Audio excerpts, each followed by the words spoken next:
Es la sesión 9 de biología, el tema la expresión genética. Aquí vamos a continuar repasando los temas del dogma central biomolecular o de la biología. En este caso tocaremos el proceso de la transcripción. ¿Qué significa la transcripción? Es copiar la información de ADN hacia un ARN mensajero.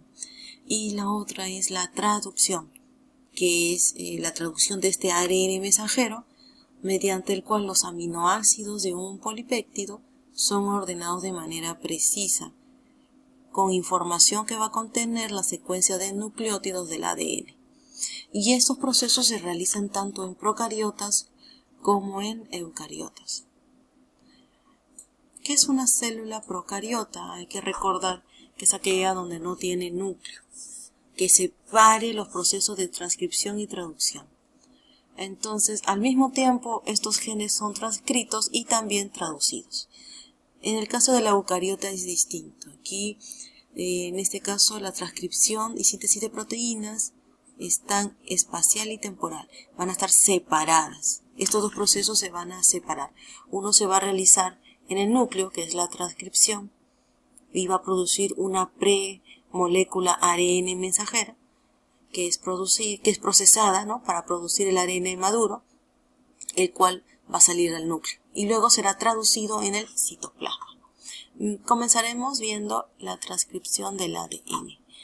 Es el primer proceso de una expresión génica, ¿no?, en la cual vamos a transferir la información contenida de una secuencia de ADN hacia un ARN mensajero para poder codificar esa secuencia de proteínas que se va a utilizar, ¿no?, mediante un intermediario ARN.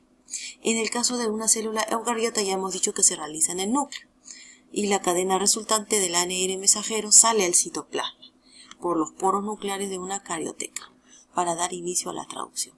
Primero veremos en la transcripción que se distinguen las siguientes etapas. La primera etapa será la iniciación, donde se va a desenrollar la hebra del ADN por la acción de una enzima desenrolladora. Eso ya lo hemos visto en la clase anterior, ya vimos que enzimas son desenrolladoras. La ARN polimerasa se va a unir a una secuencia de ADN molde, por la cual se va a conocer como la caja TATA. El siguiente paso será la elongación. Aquí se va a producir la suma de nucleósidos trifosfatos con bases nitrogenadas que van a complementar al molde del ADN.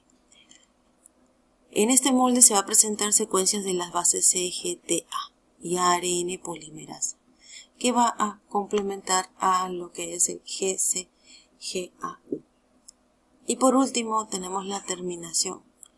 El término de la transcripción se va a marcar con una región en una hebra de molde del ADN rica en guanina y citosina, reconocidas por el ARN polimerasa.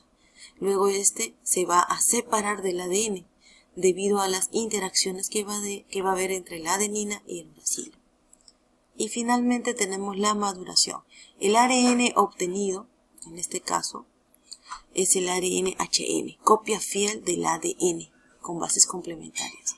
Se procede a extraer esta secuencia no codificante, que se denominará intrones, y se deja solo aquellas que sí van a codificar información útil, conocidas como los exones. El producto final de esta maduración va a ser el ARN mensajero. La siguiente etapa es la traducción del ADN. En este proceso se va a dar en los ribosomas del citoplasma, con la finalidad de obtener cadena de aminoácidos que nos permitan formar proteínas. Y vamos a distinguir dos etapas. La primera etapa, que es la activación, donde la traducción, y aquí se va a realizar en el citosol, los 20 distintos aminoácidos que se van a enlazar con sus correspondientes ARNP por la acción de una enzima aminoácido. La reacción es una esterificación y se va a requerir una energía que va a provenir del ATP como un activador enzimático. Luego tenemos la iniciación, que va a consistir en la formación de este complejo, ¿no?, de iniciación y la activación del ribosoma. Este complejo de iniciación se va a formar de la siguiente manera, ¿no? Primero tendremos la subunidad de un ribosoma, que se va a unir a un factor de iniciación. El ARN mensajero llevará una señal de inicio a la adenina, uracilo y guanina, que se acoplará a una subunidad ribosómica menor. Se activa el ribosoma acoplándose a la unidad mayor. Tenemos la elongación. Se da el crecimiento de la cadena de polipéptidos debido a la adición de aminoácidos. Luego se van a formar enlaces peptídicos. Este proceso va a requerir guanina, timina y uracilo para obtener la energía. Terminación.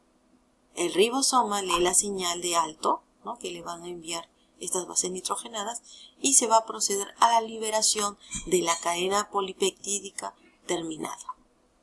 Y entonces en la terminación ya vamos a obtener, en pocas palabras, las proteínas que necesitamos. El código genético. Entonces aquí ya se han descifrado a la actualidad 64 codones. 61 tripletes corresponden a aminoácidos particulares, mientras que 3 son claves para la terminación de la cadena. El código está muy degenerado.